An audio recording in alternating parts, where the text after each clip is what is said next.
वर्णिवेशरमणीय दर्शनं मन्दहासरुचिराननाम्बुजं पूजितं सुरु नरोत्तमैर्मुदा धर्मनन्दनमहं विचिन्तये। असतो मा षड्गमय तमसो मा ज्योतिर्गमय मृत्युर्मा अमृतं गमयः। ओम शान्तिः शान्तिः शान्तिः। अस्मद्गुरु समारंभां नाथयामुन मध्यमां लक्ष्मी वल्लभ पर्यंतां वंदे गुरु परंपरा। આજની જ્ઞાન સભાની અંદર પધારનારા બધા જ ભગવદ્ ભક્તોને વેદાંતાચાર્ય, પુરાણ ઇતિહાસ આચાર્ય અને ફિલોસોફી શાસ્ત્રી રાકેશભાઈના હેતપૂર્વક જય સ્વામિનારાયણ। ભક્તો, આજની આ જ્ઞાન સભાની અંદર આપણે બધા શ્રીમદ ભાગવતના દસમ સ્કંદના 18મા અધ્યાયમાં બળદેવજીએ પ્રલંબાસુરનો ઉદ્ધાર કર્યો હતો તે પ્રલંબાસુરના પૂર્વજન્મ વિશે વાત શ્રવણ કરશું।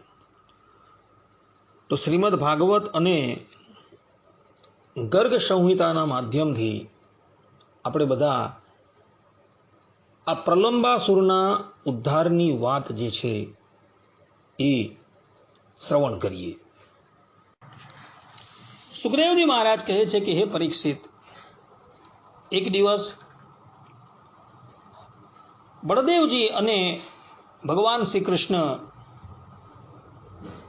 ગોપ કુમારોની સાથે વનની અંદર ગાયો ચરાવી રહ્યા હતા, ત્યારે ગોવાળના વેશની અંદર પ્રલંબ નામનો એક અસુર ત્યાં આવ્યો।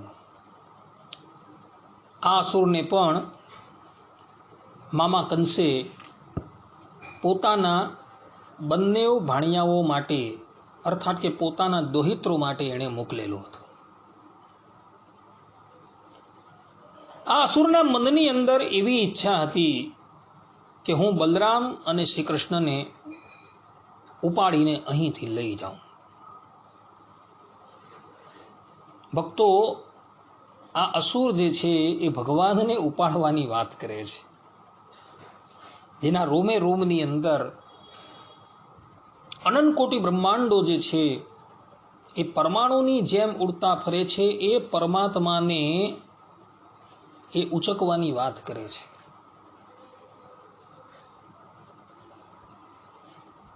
ભગવાન શ્રી કૃષ્ણ સર્વજ્ઞ છે।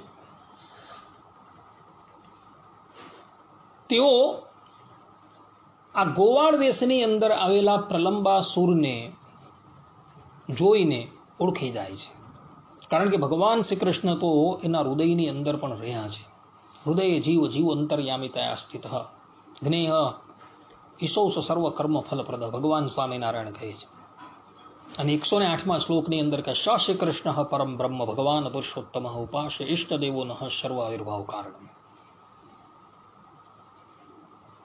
એટલે દરેકના હૃદયની અંદર એ પરબ્રહ્મ પરમાત્મા પોતે રહેલા છે, અને એ ભગવાન જે છે એ ધરાતલની ઉપર મનુષ્ય દેહ ધારણ કરીને પણ જ્યારે આવે ત્યારે પણ એની જ્ઞાન શક્તિ જે છે ક્યારેય પણ લુપ્ત નથી થતી, એ સર્વજ્ઞ જ હોય છે। ભગવાન શ્રી કૃષ્ણ બધું જાણે છે।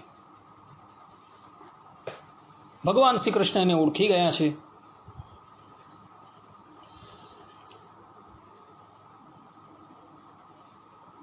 અને ઓળખવા છતાં જાણે એ પ્રલંબાસુરને ઓળખતા જ ન હોય તે પ્રમાણે જ્યારે પ્રલંબાસુરે ભગવાન શ્રી કૃષ્ણ અને બળદેવજીની સાથે મિત્રતાનો પ્રસ્તાવ મૂક્યો, ત્યારે મિત્રતાનો પ્રસ્તાવ ભગવાન શ્રી કૃષ્ણએ સ્વીકારી લીધો। ભગવાન શ્રી કૃષ્ણ મનોમન વિચારવા લાગ્યા કે આનો વધ આપણે કેવી રીતના કરવો। ગોપકુમારોની અંદર સૌથી મહાન ખેલાડી અર્થાત કે રમતના આચાર્ય જે છે એ ભગવાન શ્રી કૃષ્ણ જ હતા। એટલે એમણે પોતાના સખાઓને પોતાની પાસે બોલાવ્યા અને કહ્યું કે મિત્રો, આજે આપણે યોગ્ય રીતે બે ભાગની અંદર વહેંચાઈ છીએ અને પછી આનંદથી ક્રીડા કરીએ। ભગવાન શ્રી કૃષ્ણની વાત સાંભળી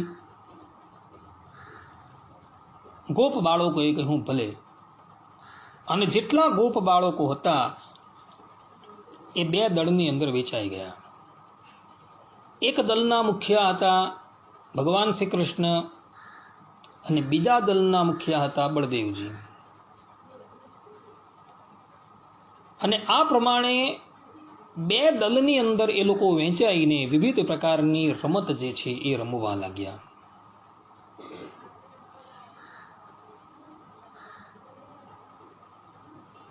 અને ત્યાં શરત એ રાખી કે જે દળનો પરાજય થાય એણે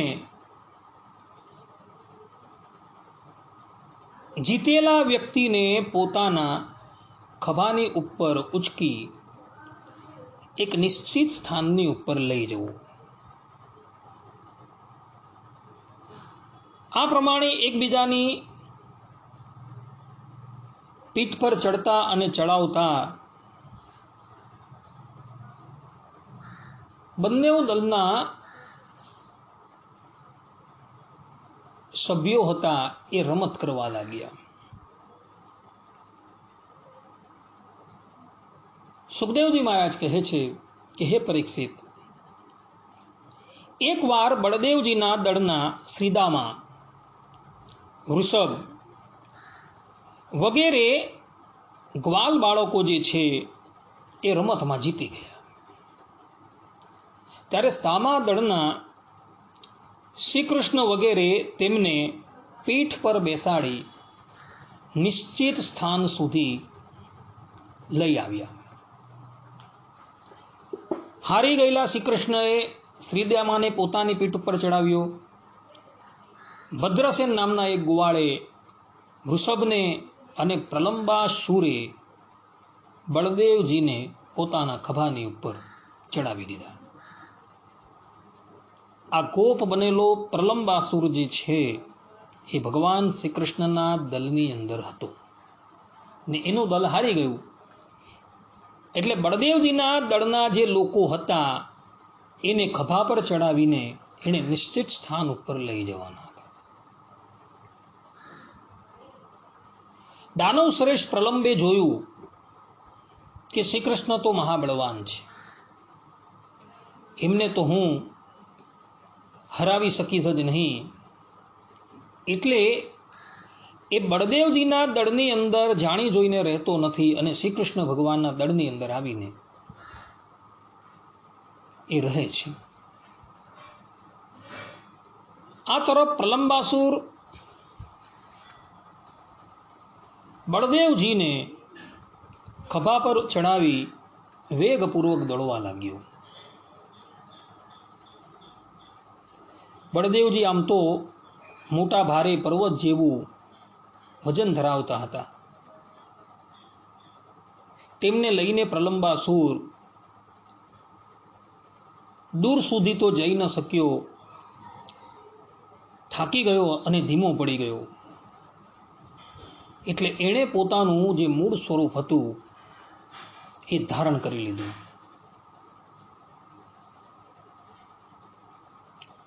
અને મૂળ સ્વરૂપને ધારણ કરી એ બળદેવજીને ઉપાડીને લઈ જવા લાગ્યું. એને આ પ્રમાણે વેગપૂર્વક લઈ જતા જોઈને બળદેવજી થોડા ગભરાઈ ગયા. પરંતુ ત્યાં બળદેવજીને પોતાના મૂળ સ્વરૂપની સ્મૃતિ થઈ આવી. એટલે બળદેવજી અત્યંત ક્રોધાયમાન થઈ ગયા અને પોતાની મુષ્ટિનો એક પ્રહાર આ પ્રલંબાસુરની ઉપર કરે છે. ત્યાં જ પ્રલંબાસુર ચીસો પાડતો થકો પ્રાણહીન થઈ જાય છે. ભક્તો, ઇતર પુરાણોની અંદર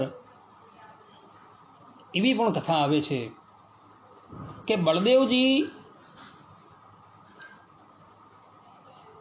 જ્યારે ભય પામી ગયા, અર્થાત કે પ્રલંબાસુર બળદેવજીને જ્યારે ઉચકીને લઈ જતો હતો અને બળદેવજી જ્યારે ભય પામી ગયા ત્યારે આકાશવાણી થાય છે. અને આકાશવાણી થઈને દેવતાઓ જે છે એ બળદેવજીને કહે છે કે હે બળદેવજી, તમે તમારા મૂળ સ્વરૂપને યાદ કરો. તમે કોણ છો? તમે તો સાક્ષાત શેષ નારાયણ છો, કે જેના મસ્તકની ઉપર આ સંપૂર્ણ પૃથ્વી જે છે એ રાઈના દાણાની જેમ સ્થિર છે. આ પ્રમાણે જ્યારે આકાશવાણી થાય છે ત્યારે બળદેવજીને પોતાનું બળ જે છે એ સ્મૃતિમાં આવે છે અને પછી એક જ મુષ્ટિકનો પ્રહાર આ પ્રલંબાસુરની ઉપર કરે છે. તો આ પ્રલંબાસુર જે છે એ યમલોકનો અતિથિ બની જાય છે. ભક્તો, પ્રલંબાસુર જે છે એ આકાશ માર્ગે જતો હતો, અર્થાત કે વાયુ માર્ગે. અને વાયુ માર્ગે જતો હતો એટલે મહાત્માઓ કહે છે કે આ જે છે એ પ્રાણાધ્યાસ છે. અર્થાત કે જે વ્યક્તિ પ્રાણને જ આત્મા માનતો હોય એને પ્રાણા અધ્યાસ વાળો કહેવામાં આવે છે. આ પ્રલંબાસુર પ્રાણા અધ્યાસનું પ્રતીક છે. અને આ પ્રાણા અધ્યાસને અર્થાત કે પ્રાણને આત્મા માનનારો જે છે એને મોતને ઘાટ કોણ ઉતારી શકે? તો જે પૂર્ણ જ્ઞાનનું સ્વરૂપ હોય એને મોતને ઘાટ ઉતારે.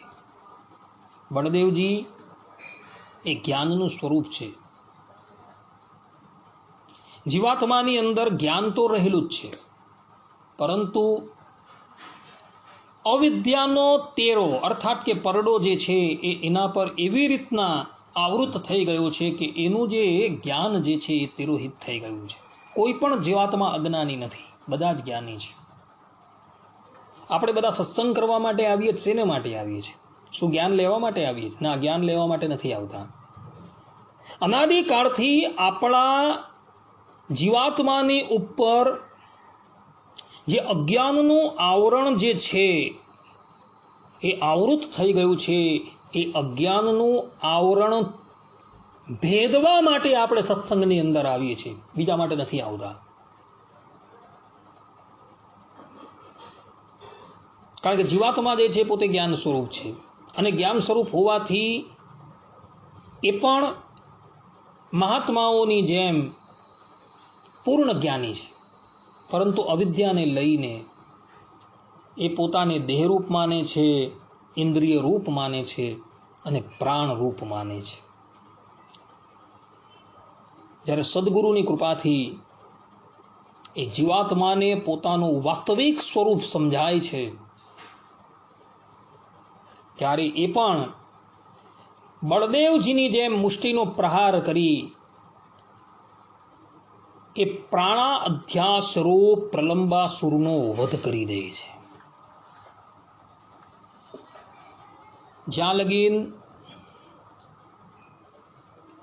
તમે શુદ્ધ બ્રહ્મરૂપ ન થાઓ ત્યાં લગીન તમને પુરુષોત્તમની ભક્તિ કરવાનો અધિકાર નથી. ભગવાન સ્વામિનારાયણ લોયાના 7મા વચનામૃતમાં કહે છે કે બ્રહ્મરૂપ થયા વગર પુરુષોત્તમની ભક્તિ કરવાનો અધિકાર નથી. ને આ જ વાત ભગવાન શ્રી કૃષ્ણ શ્રીમદ ભગવદ્ ગીતાના 18મા અધ્યાયની અંદર પણ કહે છે, બ્રહ્મભૂત પ્રસન્નાત્મા ન શોચતી ન કાંક્ષતી શમઃ સર્વભૂતેષુ મદ ભક્તિ લભતે પરામ. કે જે બ્રહ્મરૂપ થઈ ગયો છે, જે વ્યક્તિને નથી આ લોકની ઈચ્છા, નથી પરલોકની ઈચ્છા, સમસ્ત ભૂત પ્રાણી માત્ર પ્રત્યે જેની ક્ષમતા છે, એ જ વ્યક્તિ મારી પરાભક્તિ અર્થાત કે પ્રેમ લક્ષણા ભક્તિ જે છે પ્રાપ્ત કરી છે. આપણે જે અત્યારે ભક્તિ કરીએ છીએ, શ્રવણમ કીર્તનમ, જે 9 પ્રકારની ભક્તિ, એ તો સાધન છે, પરંતુ 10મી ભક્તિ જે ફલા ભક્તિ, જેને પ્રેમ લક્ષણા ભક્તિ કહે છે, એ ભક્તિ તો જ્યારે તમે શુદ્ધ બ્રહ્મરૂપ થઈ જાઓ, જ્યારે તમને કોઈ પણ જાતની આશા આકાંક્ષા, કોઈ વસ્તુની ઈચ્છા ન રહેશે, જ્યારે તમે ત્રણેય અધ્યાસથી મુકાઈ જશો, દેહાધ્યાસ છે, ઇન્દ્રિયાધ્યાસ છે, પ્રાણાધ્યાસ છે, આ ત્રણથી તમે મુકાઈ જશો. ધેનુકાસુર છે, કલિયનાગ છે અને પ્રલંબાસુર જે છે એનો વધ થઈ જશે, ત્યારે તમારા હૃદયની અંદર એ ભક્તિ દેવી જે છે તેનું પ્રાગટ્ય થશે. ત્યાં લગીન પ્રાગટ્ય ન થઈ શકે. ભક્તો ભગવાન જે છે ને એ મુક્તિ આપી દે છે, ભક્તિ નથી આપતા. ઋષભદેવ ભગવાનના પ્રસંગની અંદર શ્રીમદ ભાગવતના પંચમ સ્કંદની અંદર આ વાત લખેલી છે. મુક્તિ દદાદી કરહી ચિત્ત ન ભક્તિ યોગ, કે ભગવાન મુક્તિ આપી દે છે પરંતુ ભક્તિ નથી આપતા. કેમ? કારણ કે વ્રજ વનિતા કર તાળી બજાવે, નટવર થઈ થઈ નાચે. ભગવાન પોતે બંધનમાં આવી જાય છે. જો ભક્તિ આપે તો ભગવાન પોતે બંધનમાં આવી જાય ને પછી વ્રજની કુમારિકાઓ જે છે, વ્રજની ગોપીઓ જે છે એ લાલાને કહે, લાલો આવીને કહે કે થોડી છાશ આપ, થોડું માખણ આપ, ત્યારે ગોપીઓ કહે કે લાલા થોડી વાર નૃત્ય કર તો અમે તને માખણ આપીએ ને છાને. લાલો પછી જે છે એ નટવર થઈ થઈ નાચે. જે જગતને નચાવે છે, જેનું નામ એક નટવર છે, એ પોતે ગોપીઓના કહેવાથી નૃત્ય કરે છે. માટે ભક્તો ભગવાન જે છે એ ભક્તિ યોગ આપતા નથી, એ મુક્તિ આપી દે છે તમને. આ પ્રમાણે ભગવાન શ્રી કૃષ્ણએ બળદેવજીના હાથે પ્રલંબાસુરનો વધ કરાવ્યો. ભક્તો આ પ્રલંબાસુર પૂર્વજન્મમાં કોણ હતો એની કથા પણ જાણવા જેવી છે. ગર્ગ સંહિતાની અંદર માધુર્ય ખંડમાં અધ્યાય 20 ની અંદર આ કથા આવે છે. વાત એવી હતી કે યક્ષરાજ કુબેર જે છે એ ભગવાન શંકરના બહુ મોટા ભક્ત છે. ભગવાન શંકરની કૃપાથી એને કોષાધ્યક્ષનું પદ પ્રાપ્ત થયું છે અને એની લોકપાલોની અંદર ગણના થાય છે.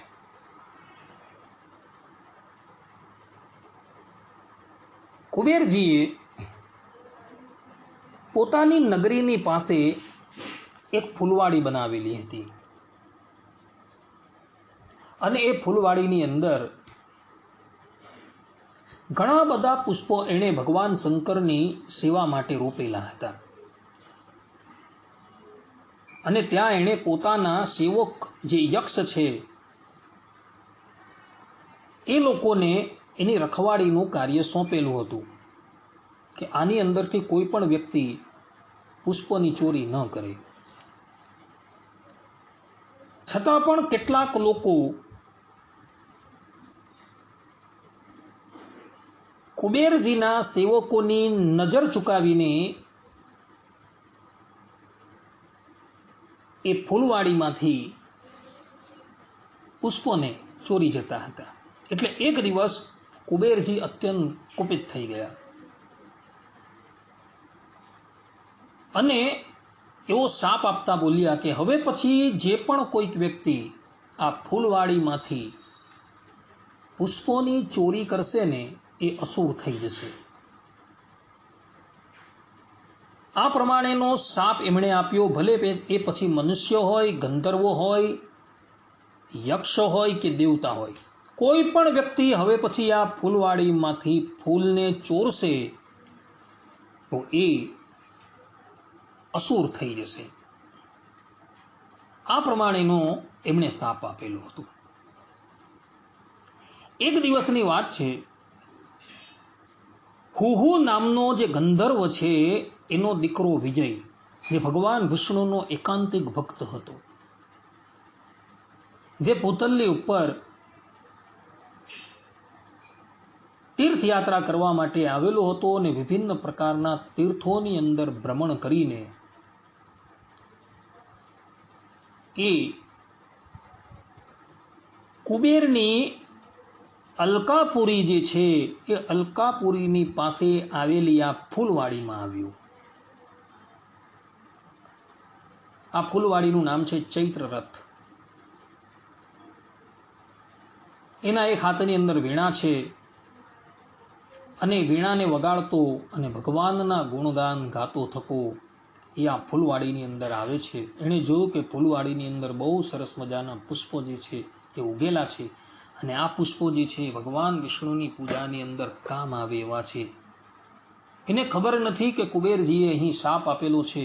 એને અજાણતાની અંદર એ બધા જ પુષ્પો જે છે તેમાંથી પુષ્પોમાંથી કેટલાક પુષ્પો ભગવાન વિષ્ણુની પૂજા માટે ચૂંટી લીધા અને જ્યાં એ પૂછ્યા વગર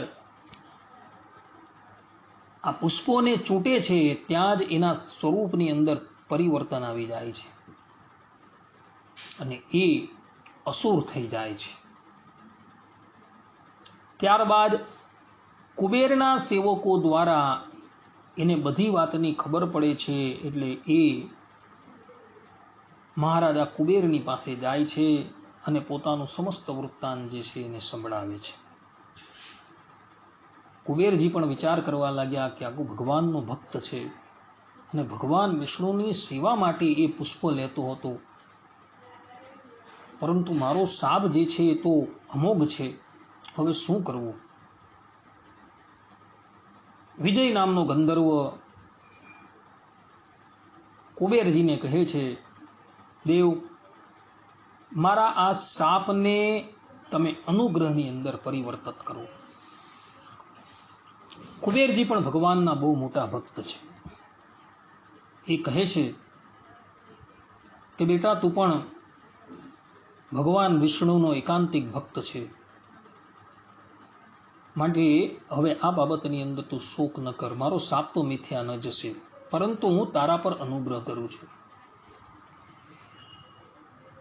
ભગવાન શ્રી કૃષ્ણ જ્યારે આ ધરાતલની ઉપર પ્રગટ થશે અને એવો ગાયો ચરાવતા ભાંડીર વનની અંદર આવશે, અર્થાત કે યમુનાના તટની ઉપર આવેલા ભાંડીર વનની અંદર એ આવશે અને તે વખતે બળદેવજીના હાથે તારી મુક્તિ થશે અને તું તારો દેહ ત્યાગ કરીને ભગવાનના ધામની અંદર પ્રવેશ પામશે. આ પ્રમાણે અનુગ્રહ કરે છે. ત્યારબાદ આ વિજય નામનો ગંધર્વ જે છે, જે અસુર થઈ ગયો હતો, એ બળદેવજીના હાથે સદગતિની પ્રાપ્તિ કરે છે.